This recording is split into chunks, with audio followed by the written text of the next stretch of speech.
Salam alaikum, au bonjour, au bonsoir.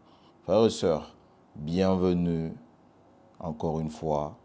Merci d'être là, merci pour vos soutiens. Merci pour toutes vos bénédictions, vos doigts. Inch'Allah, nous, vaillants peuple de Guinée, nous allons gagner ce combat. Taguer le parquet général. Je dis et répète, taguer le parquet général.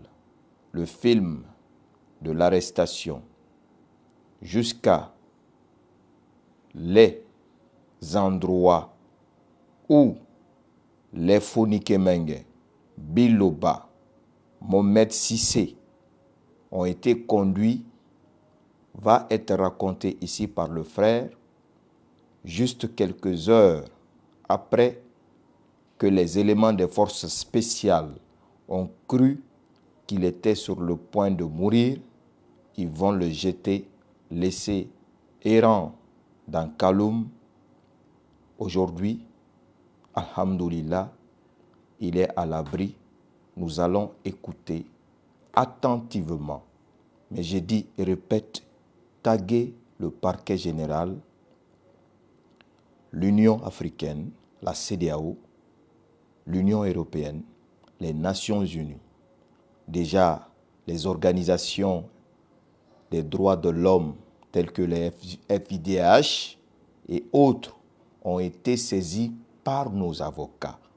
Je dis et répète, taguer le parquet général de la République de Guinée. Vous venez vous partager le live, s'il vous plaît. Ils sont en train de signaler. Vous venez vous partager le live. Le témoignage de Mohamed Sissé qui a été arrêté avec les Fonikemengue, version originale, s'il vous plaît. Merci. On va écouter. Camarades, salut. Ici Mohamed Sissé, coordinateur communal de Matoto, de l'ex-commune de Matoto. À ce jour du 9 juillet 2024, dans les environs de 22 heures, nous avons subi une descente musclée des forces de défense sur le coordinateur national, M. Oumar Silla alias Fonikemengue. Nous étions là regroupés au salon et en pleine causerie, un gendarme déguisé en civil est venu portant une casquette blanche avec un ton impératif. Il dit: Monsieur Oumar Silla et Mamadou Bilouba, vous êtes en état d'arrestation. Sur ce coup, Fonikemengue a répliqué: où est le mandat d'arrêt? Le monsieur est ressorti, appelé 3 gendarmes habillés en tenue, lourdement armés. Ils sont venus prendre le coordinateur Massila avec force. Mohamed Bilouba a obtempéré, il a suivi. Ils sont partis et on le tremblait par terre pour le faire sortir d'ici avec une force. Sur ça, nous avons répliqué: pourquoi vous l'arrêtez? Nous nous sommes mêlés, on a pris le coordinateur par ses bras et le tenait ici par les pieds pour le traîner à terre. Pour ne pas qu'il meure avec eux, nous avons tiraillé le coordinateur. Sur ça, un gendarme est venu, il m'a tapé par derrière, je suis parti, tombé. Et aussi, il y avait deux femmes qui avaient intervenu.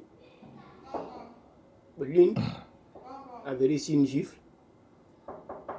Et finalement, fait. Ici le groupe, le nombre était vraiment élevé. Et j'ai fini par le faire sortir ici de la cour. Partagez ça. Toujours nous les avons suivis. Il y avait deux pick-up de la gendarmerie d'intervention et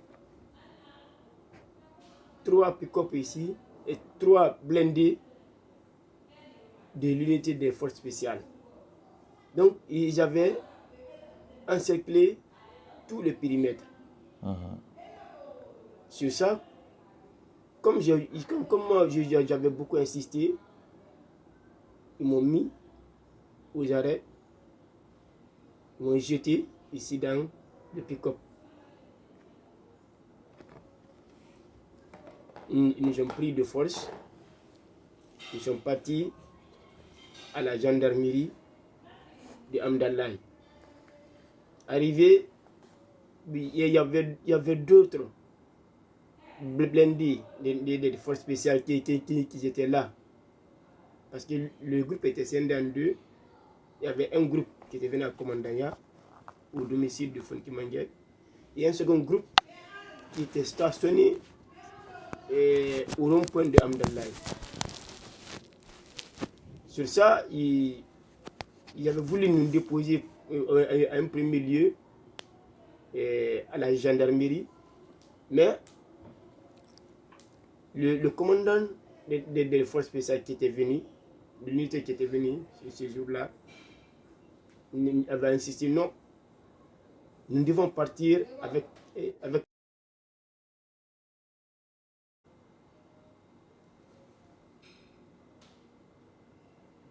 colis. Donc ils nous ont fait monter moi, Mohamed Sissé et M. Mamadou Bildeba ici dans un même blindé. Foniki Manguel était ici dans un autre blindé. Donc ils ont commencé à nous tabasser avec des coups de crosse et avec des gifles. Ils ont posé la question de nous présenter un à un. Mais ici, Mamadou Bildeba n'a pas répondu à la question. Moi, je me suis présenté. Ils ont demandé qui finance le FNDC, qui sont les partenaires internes et externes. Écoutez, hein. Écoutez. Voulez-vous faire un coup d'État? Écoutez. Je me demandais si à Mamadou Bildeba, qu'est-ce que tu es revenu faire en Guinée? À la prise du pouvoir, le CCNRD vous avez libéré. Vous avez fait combien de d'années en prison? Et vous voulez continuer toujours à inciter le peuple à affronter ici le pouvoir en place. Ils ont continué à nous tabasser avec ici les têtes courbées. Ils ont pris une destination inconnue. Ici, dans une vingtaine de minutes de marche, nous sommes arrivés à la présidence, au palais Mohamed V. Arrivé là, j'ai ouvert ici les portières, mais le groupe qu'on a trouvé à la présidence ont commencé à nous tabasser à l'intérieur du blindé avant même qu'on nous fasse descendre. Parce qu'ils communiquent avec ici le plus haut lieu pour dire que vraiment ici le colis est là. Donc, on appuyait ici la portière du blindé au niveau du bras droit de Mamadou Bildou à plusieurs reprises. Et je craignais, est-ce que réellement il n'a pas ici le bras cassé? Ils nous ont tabassé, ils nous ont fait sortir par terre. sang, en me giflant. Vous préparez un coup d'État contre nous. Alors nous sommes prêts à affronter ici n'importe quel groupe. Ok. Est-ce que vous avez ici le soutien à l'extérieur? Il se reste mien. Je n'ai donné aucune réponse. Je dit que, bon, comme Mohamed Bileba passe sa première version, que j'étais venu suivre le match, j'avais continué ici dans cette version-là. Je suis venu suivre le match. Nous sommes des voisins. Je suis venu suivre le match. Il nous a tabassé à plusieurs reprises. Et j'ai refermé ici les cales, ils sont partis. Donc nous sommes restés ici des heures. Parce que au moment qu'ils nous tabassaient, tout le monde criait. Tout le monde ici se lamentait.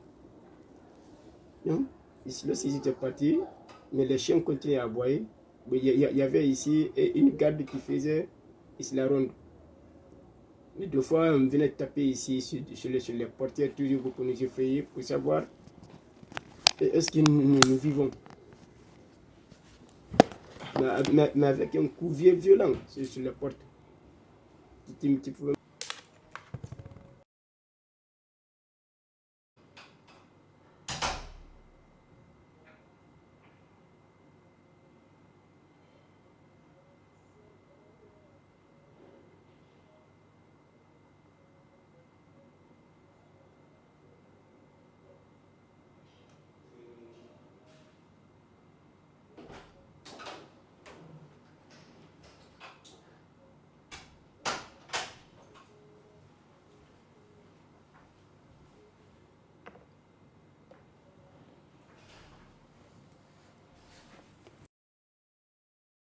Désolé, toutes mes excuses, s'il vous plaît. Toutes mes excuses. Vraiment élevé, puis qu'on ne peut pas résister à l'audition. Donc, il fallait crier. Bon, les murs étaient hautes, et la portière aussi, et aussi la porte était haute. Donc, ici, on ne peut même pas s'arrêter pour regarder derrière. Bon, il n'y avait pas de lumière, et ça sentait très mauvais à l'intérieur. On était tous couchés par terre, on se lamentait. Environ 2 heures après, il y a le gardien qui était revenu. Il m'appelait par mon nom. D'abord, il m'a demandé d'abord à Malinké, quel est ton nom? Je lui ai donné mon nom. Il est reparti. Dans une vingtaine de minutes, il est revenu. Et il m'a appelé Mohamed Sissé. J'ai dit non, moi c'est Mohamed Sissé. Ils ont ouvert ici la porte. Ils m'ont dit de me mettre à genoux. Je me suis mis à genoux. Malgré que j'avais mal au corps, ils m'ont bandé, ils m'ont encore rebandé ici les yeux. Ils m'ont ligoté ici par derrière. Ils m'ont attaché par derrière, ici les bras. Ils m'ont donné à boire. J'avais apporté ici une bouteille d'eau. Ils ont cherché à me convaincre pour collaborer, pour essayer de charger les responsables du FNDC et aussi pour charger ici les leaders politiques et demander quels sont ici les partenaires à l'extérieur ou bien avec quel groupe de militaires nous collaborons. Mais je n'ai pas accepté et j'ai toujours décliné que vraiment que moi j'étais venu suivre le match. Ils ont cherché toujours à me convaincre, mais non, je suis resté sur ma position. Bon, ici, j'entendais le gardien communiquer avec un plus haut lieu, quelques dizaines de minutes. Bon, ils me disent, ok,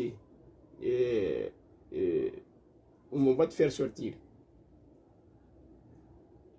Bon, il a ordonné à 2 militaires ici de me soulever. Ils m'ont pris, nous sommes sortis. Je les ai suivis. Moi, je ne pouvais pas voir parce que on avait ici les GG bandés. Donc, on a fait plus d'un kilomètre de marche en brousse.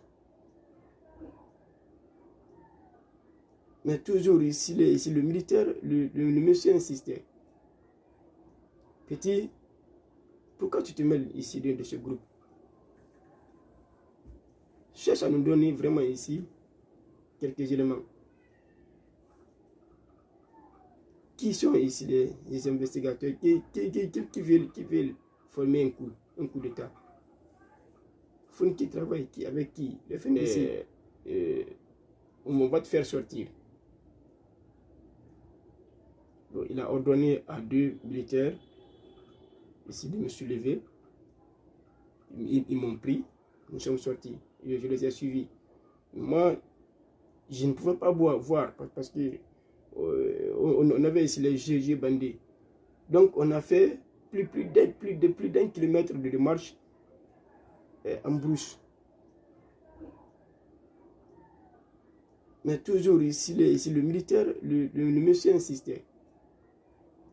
Petit, pourquoi tu te mêles ici de ce groupe? Cherche à nous donner vraiment ici quelques éléments. Qui sont ici les investigateurs qui veulent former un coup d'État? Fun qui travaille avec qui? Le FNDC, responsable travaille avec qui? Donc, j'ai toujours maintenu la position que vraiment, moi, je ne sais rien par rapport à un coup d'État. Et je ne suis qu'un simple civil. Donc, nous allons continuer.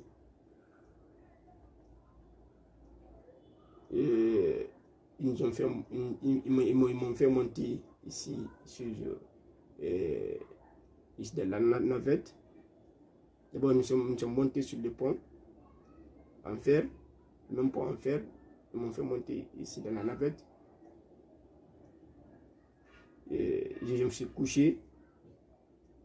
Bon, c'est-à-dire ici, j'avais toujours les yeux bandés et attachés par derrière. Nous sommes partis. Direction, c'est la présidence. Arrivé là, nous sommes descendus ici de la navette.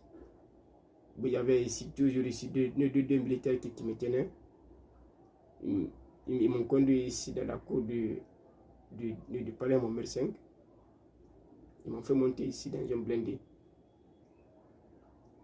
Et je me rappelle le nom du commandant de groupe. C'est celui qui m'a fait avec le blindé dans lequel nous étions. Il était, ils ont dit Jonas. Ce serait peut-être ici un surnom. Mais c'est ce que ici je retenais de lui. Et je les entendais ici et sur la conversation.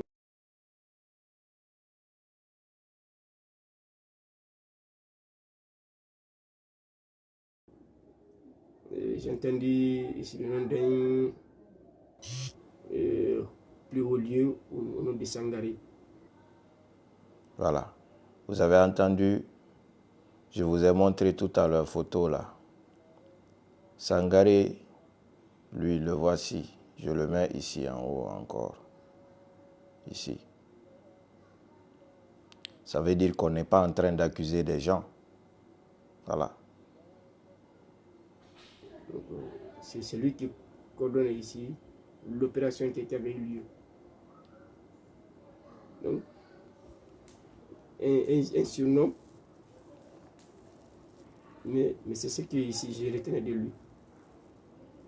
Et je les entendais ici, et sur la conversation, j'ai entendu ici le nom d'un plus haut lieu au nom de Sangaré. C'est lui qui coordonne ici l'opération qui avait eu lieu.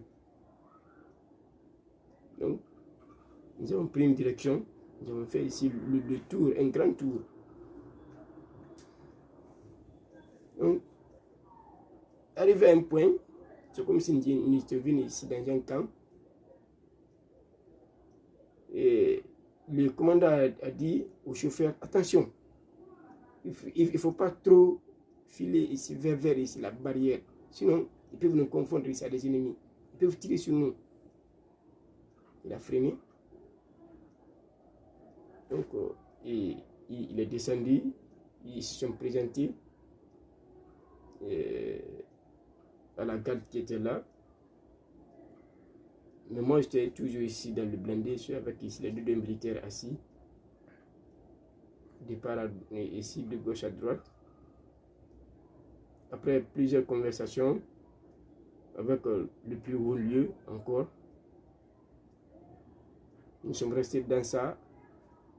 Et finalement, ils ont décidé de m'envoyer au commandement de la gendarmerie. Nous avons encore bougé, nous sommes partis au commandement de la gendarmerie. Et ils m'ont fait descendre, ils m'ont fait asseoir ici dans une chaise en plastique. Ils m'ont dit de bander, j'avais levé ici la bande. Bon, ils m'ont ici détaché.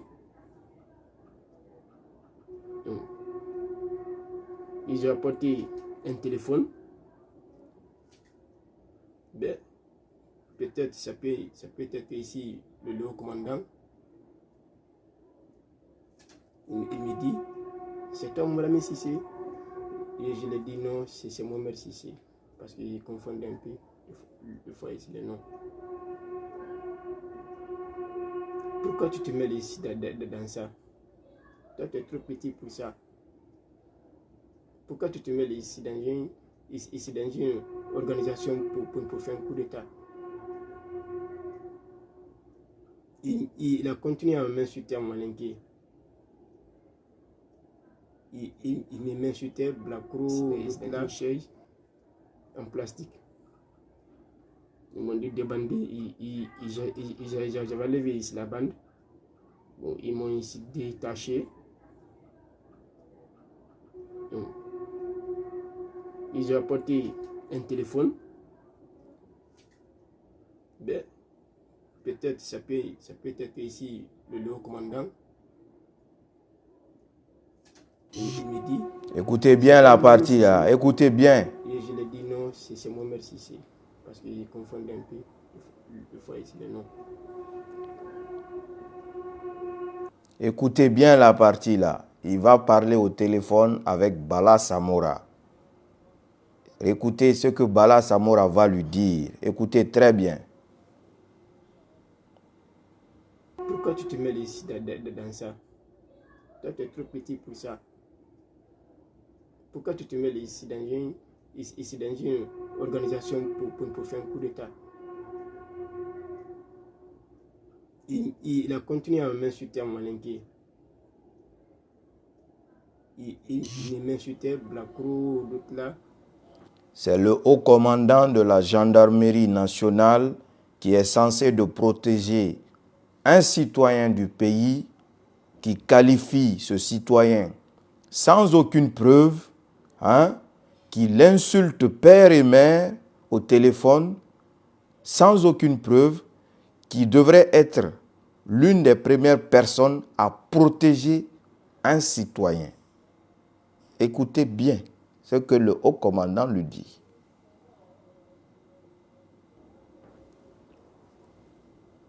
Il m'a demandé quelles sont les propositions. Il a continué à m'insulter, à m'alinquer. Il m'insultait, Blacro, la chaise en plastique. Ils m'ont dit débander. J'avais levé ici la bande. Bon, ils m'ont ici détaché. Donc, ils ont apporté un téléphone. Ben, peut-être ça peut être ici le haut commandant. Il me dit, c'est toi Mohamed Sissé? Et je lui ai dit non, c'est Mohamed Sissé. Parce qu'il confondait un peu. Il faut ici les noms. Pourquoi tu te mets ici dans ça? Toi, tu es trop petit pour ça. Pourquoi tu te mets ici dans une organisation pour faire un coup d'État? Il a continué à m'insulter en malinqué. Il m'insultait, Blacro, l'autre là. Il m'a demandé quelles sont les propositions qu'on m'a faites pour vous prester dans l'organisation. J'ai dit non, rien. Je lui ai répondu, on échangeait un peu en malinqué. Après, il m'a dit ok. Mais ici, j'ai un message. Ici, dites-leur que tout ce qu'ils feront, le pays ici ne sera plus comme avant. Tout ce qu'ils prépareront, si vous voulez à l'échec. C'est comme ça il parle, dit, okay, Bala Samoura. Maintenant, toi, il faut aller chercher ici ton avenir. Mais avec un ton impératif. Elle n'est pas. Donc, j'ai retiré le téléphone. Et les militaires, et les deux gendarmes qui étaient postés là, m'ont indiqué le chemin. Mais le chemin ici du portail du palais sectoriel. Donc, je me suis dirigé là-bas, ici vers le secrétariat général ici. Bien. À écouter ce jeune, vous allez encore réécouter ça, s'il vous plaît. Merci de partager, s'il vous plaît. Hein. L'explication qu'il a donnée, bon, il y a des gens qui n'étaient pas là au début. Quand ils les ont arrêtés, ils les ont embarqués à bord des blindés. Ils sont arrivés au rond-point Amdalaï. Il y avait d'autres groupes, des éléments des forces spéciales là, qui sont venus les cueillir. Et comme c'était la gendarmerie en majorité qui est partie les chercher à la maison, il a dit que ceux-là, peut-être, avaient l'intention de les laisser au niveau de la gendarmerie de Amdalaï. Mais les éléments des forces spéciales qui étaient déjà sur place ont dit non, il faut nous remettre les colis, nous allons partir avec. Ils vont les récupérer là, ils vont les amener direction le palais Mohamed V. Ils vont les faire entrer dans le palais Mohamed V. Arrivés dans le palais Mohamed V, ils n'étaient même pas descendus dans les blindés, ils étaient en train de les frapper. Ce gars-là, ils l'ont frappé avec des armes, c'est-à-dire sa tête-là. La vidéo, son corps, on a des vidéos où son corps, là, les côtes-là sont cassées. Ces côtes-là sont cassées. Ils l'ont frappé.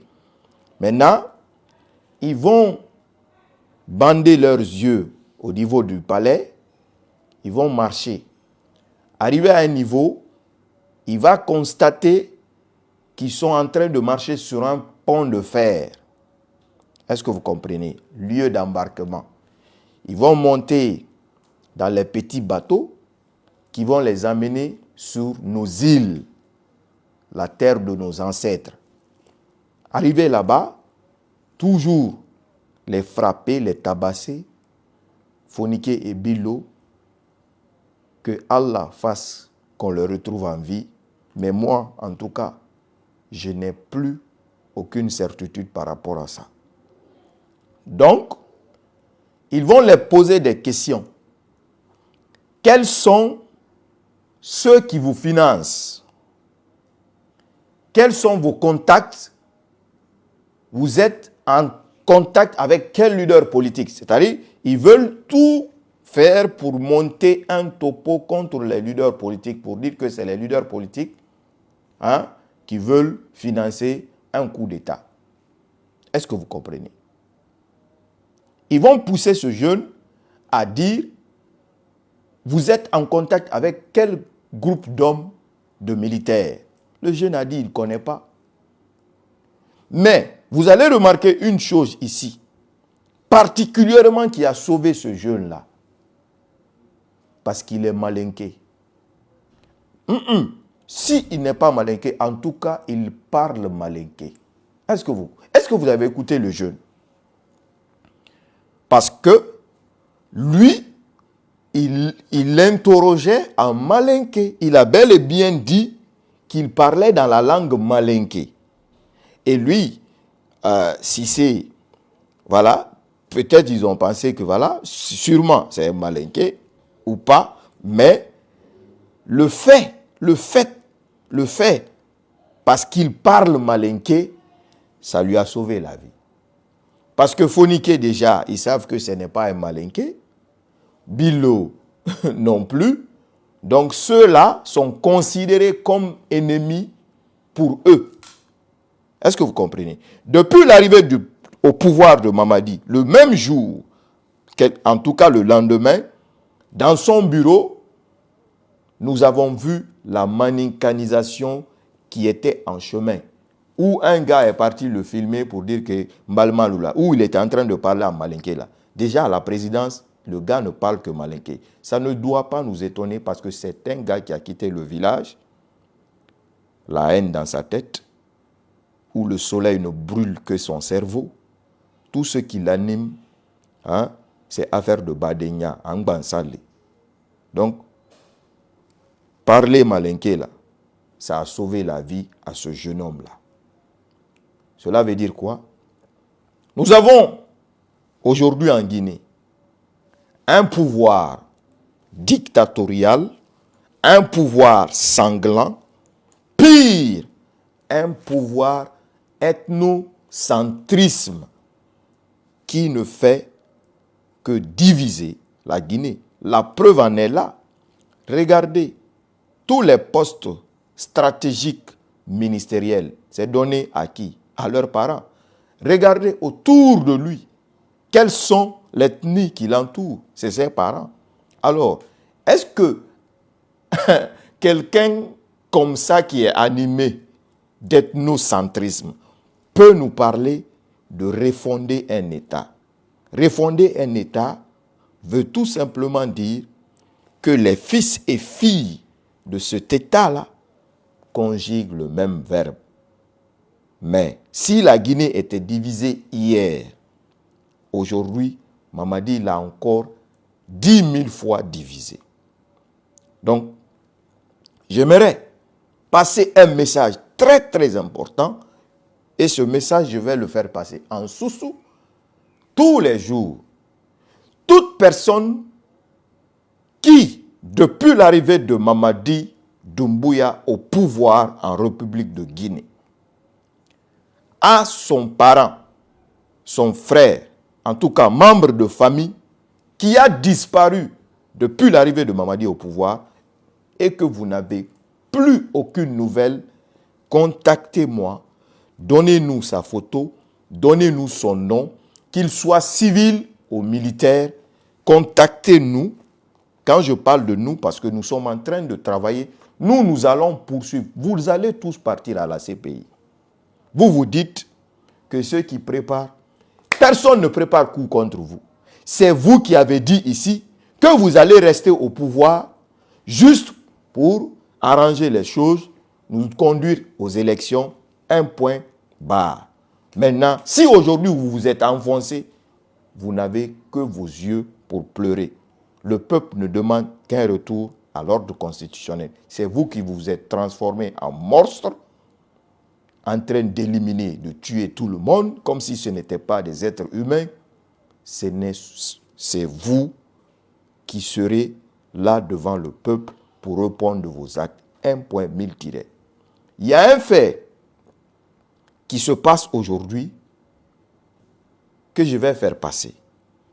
Jordan, Mais un fait drôle,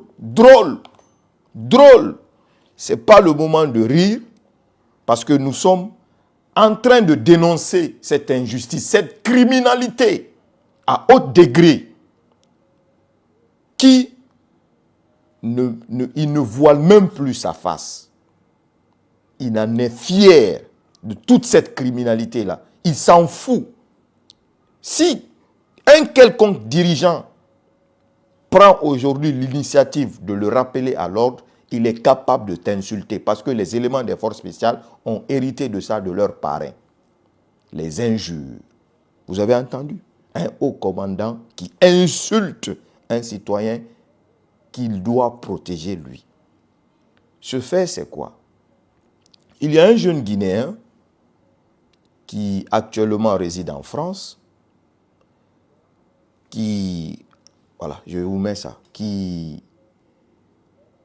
son village d'origine, c'est Kouroussa. Kouroussa, dans la sous-préfecture de Koursala. Vous voyez ce chameau-là? Voilà. Attendez, regardez, je vais vous montrer.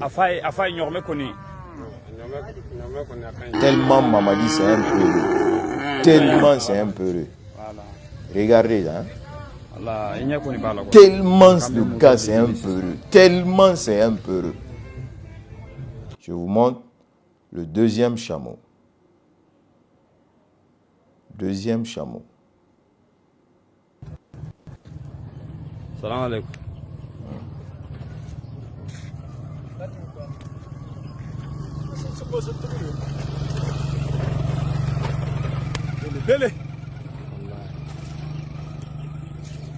Bien. Maintenant, attendez, je vais enlever la photo du criminel là, ici, Sangaré. Bon, j'explique. Le jeune interpelle, au fait, il a acheté 2 chameaux, les 2 chameaux là, à hauteur de 4500 euros. Maintenant, il a pris ces 2 chameaux, il les a achetés au Mali. Maintenant, il a embarqué les 2 chameaux au Mali, alhamdoulilah. On lui a demandé le transport de 1000 euros. Il a payé le transport de 1000 euros. Maintenant, les 2 chameaux là arrivent à la frontière de Guinée et bim, les militaires bloquent ces 2 chameaux là, la frontière. Ah, on dit, ces chameaux ne rentrent pas en Guinée. Mais pourquoi? C'est des chameaux? Non, ils disent que ça ne rentre pas. Donc, discussion là-bas. Maintenant, ils vont dire aux jeunes qui accompagnent ces chameaux-là, c'est la présidence qui a appelé, parce que toute chose qu'on voit ici maintenant, on remonte l'information et directement c'est remonté à la présidence. Maintenant, ils disent que Doumbouya a interdit qu'un chameau rentre sur le territoire guinéen. Parce que on lui a dit, ces marabouts lui ont dit, que le jour, j'ai dit, hein, que le jour qu'un chameau ou 2 chameaux vont rentrer en Guinée, hein, où on va faire sacrifice de ces chameaux-là, que sa fin sera pas loin. Est-ce que vous comprenez? Est-ce que vous comprenez? Au fait, j'explique. Maintenant, les 2 chameaux sont bloqués. Ils ont dit que ça ne rentre pas. La famille du jeune ont tout fait pour que ces 2 chameaux-là partent dans leur village à Kourala. Ils ont dit que ça ne rentre pas. Ils ont dit que si ça va passer là-bas, eux, ils n'ont qu'à appeler leurs relations qui vont appeler la présidence pour que la présidence ordonne que les 2 chameaux-là rentrent. Maintenant, comment on peut faire le rapprochement de ça? Peut-être le marabout de Jordan lui a dit la vérité. Maintenant, le petit aussi, celui qui a acheté chez ce chameau-là, il a fait comme ça cette initiative, pour ne pas dire qu'il a fait un rêve, de faire sacrifice de 2 chameaux dans son village. Est-ce que vous écoutez? Maintenant, lui aussi, il va tout faire pour faire économie, pour faire ce sacrifice-là. Donc, il paye l'argent, il paye 2 chameaux pour aller faire sacrifice dans son village à Kourala. Maintenant, il bloque ce chameau et on dit aux jeunes que Doumbouya, le marabout de Doumbouya a dit que le jour que 2 chameaux ou 1 chameau sera sacrifié sur le sol de Guinée, là, que sa chute ne sera plus loin. Donc, Doumbouya, à partir de l'instant, je fais passer ça pourquoi? Ceux qui vont encore acheter de chameaux, si vous vous apprêtez pour aller acheter chameau, vous allez perdre parce que Doumbouya a ordonné qu'aucun chameau ne va rentrer sur le territoire guinéen. Pas mairie, vous entendez? Pourquoi te faire tout ce mal-là? Qu'est-ce que j'ai dit aux jeunes? J'ai dit aux jeunes, le jeune il est en train de pleurer. Il est désespéré. Il me parle en malinqué dans tous les trucs. Il a mis son argent. Il veut faire ce sacrifice-là dans son village. Je lui ai dit ceci. J'ai dit, mon frère, si tu as pris, tu as eu ça, tu as vu ça, et que tu as pris le courage de mettre tout ton argent là dans ça, et que les gens là sont partis bloquer tes chameaux à la frontière, dis-toi que même si tu ne fais pas le sacrifice là dans ton village, Dieu a déjà exaucé ce sacrifice-là. Dieu, lui, il a déjà exaucé parce que tu as déjà dépensé ton argent. Les chameaux ont été achetés. Et une chose qui est là, très important, très important, vous n'êtes pas sans savoir, nous les musulmans, le chameau est très important dans l'islam. Les 2 chameaux de ce jeune sont sûrement un message divin. Sûrement, les 2 chameaux de ce jeune sont sûrement un message divin. Qu'il soit bloqué, qu'il ne soit pas bloqué, le message divin est déjà passé. Je vais vous laisser, on va se retrouver demain, Inch'Allah. Vous allez passer un très bon dimanche et nous allons faire la reprise en continuant à activer ce turbo. Les recensements des familles des dignitaires qui ont demandé l'asile en Europe, alors que ce ne sont pas des réfugiés, continuent. Nous allons les dénoncer à l'OFPRA en France, partout. Ils vont les rapatrier à Conakry. Car c'est leurs parents qui sont en train de nous sacrifier aujourd'hui, nous tuer, nous découper, nous brûler vifs. Alors, nous ne sommes pas des criminels. Nous allons agir légalement. Et Inch'Allah, Dieu sera là pour nous. C'était votre frère, Kingaji de